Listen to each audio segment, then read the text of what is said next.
उन्हाळ्यामध्ये शरीराला थंडावा देणारं काकडीचं मसाला ताक कसं बनवायचं ते आज आपण बघणार आहोत. काकडी ही थंड असते, त्याचसोबत ताक आणि मसाला ताक जर म्हटलं तर हे पाचनक्रियेसाठी खूप उपयोगी आहे. चला मग सुरुवात करूया.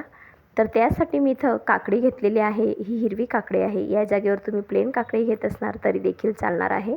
तर 1 ग्लास ताकसाठी मी इथं अर्धी वाटी एवढी चिरलेली काकडी घेतलेली आहे आणि अर्धा चमचा किसलेलं अद्रक आणि अर्धी मूठ एवढा पुदिना घेतलेला आहे. इथं तुम्ही कोथिंबीरचाही वापर करू शकतात. कोथिंबीरही खूप थंड असते शरीरासाठी, त्यामुळे हिरवी मिरची जर घेत असणार तरी देखील चालेल, पण हिरवी मिरचीचं थोडंसं जळजळ होतं त्यामुळे मी मिरची घेतलेली नाही आहे. आता हे सर्व जिन्नस आपण मिक्सर ग्राइंडरमध्ये टाकून अर्धी वाटी एवढं मी दही घेतलेलं आहे. तर दही थोडं आंबट घेतलं तर ती थोडंसं पाणी टाकून इथं मी 2 चिमूट एवढं मिरी पावडर घेतलेलं आहे. मिरी हे शरीराला थंडावा देतात, त्यामुळे मिरी पावडरचा वापर करायचा. उन्हाळ्यामध्ये आपण अशा जिन्नसांमध्ये मिरी पावडरचा वापर करायचा आहे. चवीनुसार मीठ 2 ते 3 चिमूट एवढं काळं मीठ घेतलेलं आहे.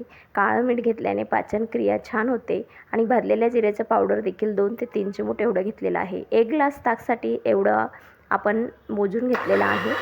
आता याला शक्य होईल तेवढं बारीक दळून घ्यायचं आहे. आपण हे ताक गाळणार नाही, त्यामुळे त्याला छान असं मिक्सरमधून फिरवून घ्यायचं आहे. तर हे बघा, मस्त आपलं झटपट होणारं काकडीचं मसाला ताक तयार आहे. हे ताक तुम्ही जेवणासोबत घ्या किंवा बाहेरून आल्यानंतर प्या. चवीला अप्रतिम लागतं.